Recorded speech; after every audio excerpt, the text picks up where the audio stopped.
a difficult video to make today in what was an ugly Game 7 where the Toronto Raptors were the uglier of the two teams. Let's get into it. Welcome to Amateur Hour Sports, and not the circumstances I wanted this video to be in, but the Raptors do in fact lose Game 7 to the Boston Celtics 92-87, which means there will be a new NBA champion this year. The Raptors are no longer defending their crown after playing a not so good Game 7. The Raptors did not play very well, neither did the Boston Celtics. They were both less than stellar in that Game 7, but the Boston Celtics were just that little bit better and overcame the Toronto Raptors. And a lot of factors went into the outcome of that game. There was a game of runs there. The Celtics were up 12 early, then the Raptors came back and took the lead. They got themselves a bit of a big lead. The Celtics came back. They took a couple big leads, especially late on in the game when they were up 88-78, but the Raptors continued to fight back, kept grinding, made it close near the end, and some bad plays near the end completely cost the Raptors a place in the Eastern Conference Finals. So a lot of guys for the Raptors did not show up in this Game 7. And the big one, we all know, Pascal Siakam did not show up. We were all kind of hoping, thinking before the game, well, we got this far, we got to a Game 7 without Pascal Siakam doing anything. Well, what happens if he comes alive and actually plays properly in this Game 7? Well, we're still going to be wondering that question because he didn't play properly at any point throughout the playoffs. Maybe Game 4 in the second half, but that's about it. Pascal Siakam was 5 for 12, only shot 1 3, and that was a very late 3. By the way, an air ball near the end of the game when he was trying to get the Raptors back in it when they were already down by 5 points. But 5 for 12 from the field. He was horrendous. He was decent on defense, but on offense, he turned the ball over 6 times. He only had 13 points and was missing some gimmies. Like, not ones that just all-stars should be making. Like, any NBA player should be making the baskets that he was missing. Just complete gimmies at the rim. Like, if you have Kemba Walker, who is that much smaller than you, like 9 inches smaller than you should not be missing a layup when you're driving past him. Absolutely not. If he's on you and you've got the open look, you are not missing that shot. No NBA player should be missing the shot.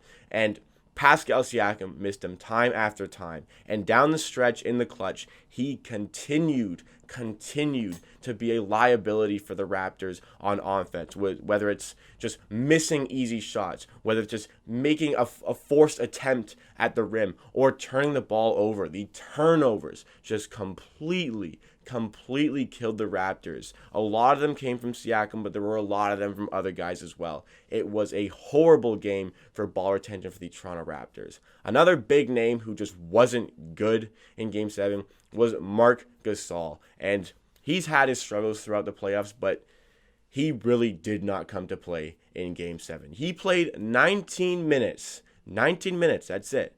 He played 19 minutes in Game 7 and was a minus 19 when he was on the floor. Minus 19. That completely shaped the outcome of the game. Minus 19 from your starting center. Minus 19 in only that short amount of time. I really think Serge Ibaka was underutilized throughout the game. I especially think Siakam should have been brought off in the fourth for Serge Ibaka because he was having a good game. Marc Gasol was not. Pascal Siakam was not. And you refuse to put him in. You refuse to put in the difference maker. And the difference maker throughout this series, one of them at least, has been Serge Ibaka. And he was not getting any big minutes in the game. That was very frustrating to watch them continue to pound on Pascal Siakam. Like, even from the start of the game, from the jump, they just tried to force it on Pascal Siakam to get his buckets, and he was not hitting them. Kyle Lowry did not continue his trend of being tremendous in elimination games. I think it was the first possession of the game he hit a 3, and then he didn't hit another one for the rest of the game. He was, in the stretch, in the clutch, he was good. He was hitting big shots. He was fine. It just wasn't the tremendous game we normally get out of Kyle Lowry. But still a decent game, was not shooting well. But even with all the struggles, even with all of this, the Raptors are in a game. They pulled it, they clawed back from 88-78, and all of a sudden it's 89-87. How the hell did we get in that position? Well, regardless, we're there. We're in the game, 2 points. Norman Powell has a fast break, and this is where everything explodes. Norman Powell has a fast break, kind of reminiscent of the Game 6 overtime, where he has a fast break, only Marcus Smart guarding him. And instead of Marcus Smart getting a blocking foul, he times his block perfectly as Norman Powell looks to tie up the game on the layup.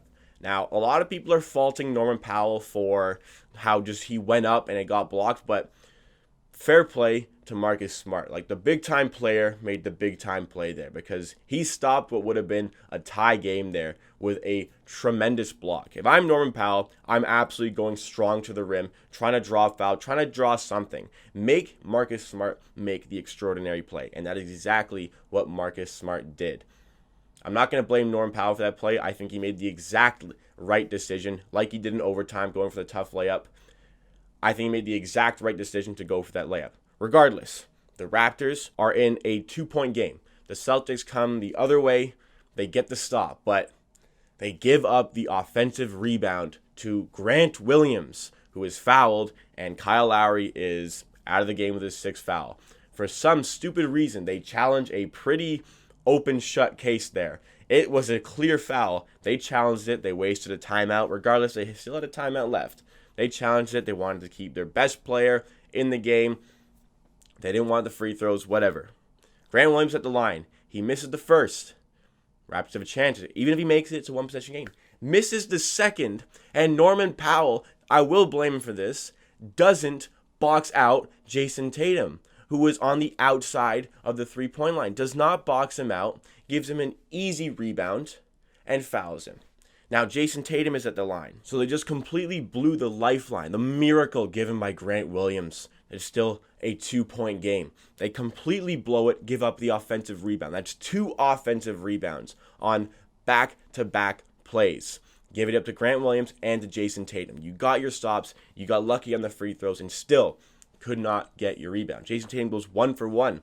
Another miracle. It's still a one-possession game. Jason Tatum misses a free throw. It's only a 3-point game. 90-87. Fred VanVleet dribbles out basically the entire game clock with a timeout still remaining for the Toronto Raptors. Fred VanVleet dribbles out the entire game clock to hook up a deep, contested fadeaway 3. Was that the best play we could have drawn up? Fred VanVleet continuously played hero ball throughout the game, and it was very frustrating. Anytime he hit a shot, the next possession, he wasn't passing it, trying to hit his shot. And for some reason in this scenario, he ran out the entire shot clock to take a deep contested 3 when any make would have sufficed. No timeout. Like, as soon as the play wasn't working, Nick Nurse should have called a timeout because you needed a basket on that play. Didn't call it. Fred VanVleet wastes the entire clock. We foul Kemba. Hits both. We still have our one timeout with 7.9 seconds left. We go down the other way, take way too long to get off a bad shot. Pascal Siakam airballs the 3, and that is it for the Toronto Raptors. So the Raptors played poorly, so did the Celtics, but credit to the Celtics for getting it done. Their killers, their starters, were out to play. All 5 of Toronto Raptors' starters were minus players on the night. The Celtics had 4 of their 5 starters. The only one who wasn't a plus was Daniel Tice. The other 4 were positive in the game. Tatum was a +5, Brown was a +14, Kemba +13, and Marcus Smart +13 as well. Those guys were there in the big moments. Even though Kemba and Marcus Smart weren't shooting well, Jason Tatum had a great game, Jaylen Brown had a great game, and that got them over the line. The big baskets got them over the line. So even though the Raptors and Celtics both played good defense in the game, the Celtics were hitting more of their shots and they closed out. That was the difference. It was an even game throughout, but the Celtics closed out the game. The Raptors faltered in the big moments, which is unusual, but they did. They faltered when the game mattered most. They were horrible in the last minute of the game, and ultimately that is what decided this Game 7. So huge credit to the Boston Celtics. Huge credit to both teams for an amazing series, a tremendous series. It would have been great for a neutral to watch. It was absolutely stomach and nerve shattering for a Toronto Raptors fan to watch. But regardless, Credit to both teams for an amazing series, and credit the Boston Celtics for coming out on top. I think they have the better opportunity to get to the NBA Finals out of the two teams in the Eastern Conference Finals. I'll do a matchup video probably later in the week on that game. So ultimately, got my prediction wrong. I said Raptors in 6 or 7.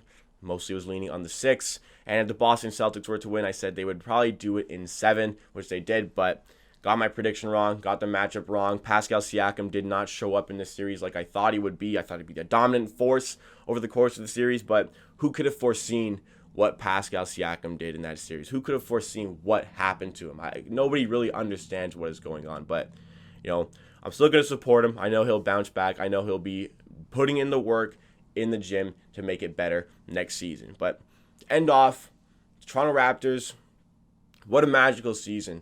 I mean, the doubts that people put on us at the start of the season, we didn't have Kawhi. Some people thought we wouldn't even make the playoffs. Some people thought we would be first round and out. The journey this team has made over the last year is extraordinary. I'm very proud of the team for what they achieved over the course of this season because, again, there were a lot of doubters and a lot of people who didn't think they would be there this season. The true Raptors fans, we know that they were still going to be within a great place in the playoffs. I thought they would be the 5th seed in the East.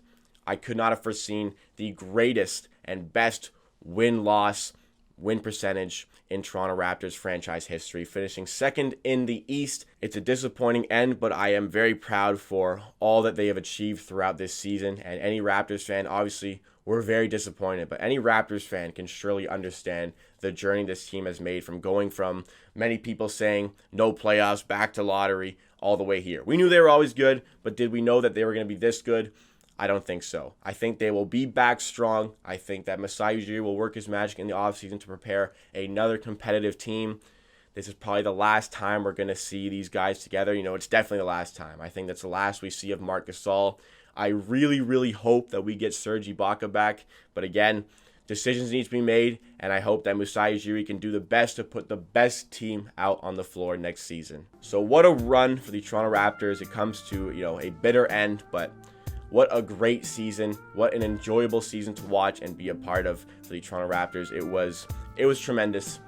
Exceeded expectations, even for somebody like myself. But, that's the end of this video. We're out of Raptors game recaps to do. So, if you have any suggestions for future videos for the future of amateur sports, this channel, please comment down below and let me know what you want to see on this channel, and I will be happy to provide that content. But thank you so much for watching. Please like the video if you like, and subscribe to Amateur Sports for more content just like this. A lot of focus on the Raptors, but we're going to draw over to more NBA stuff in the future. At the end of the day, I believe what I say. If you disagree, that is okay. We will see you again next time.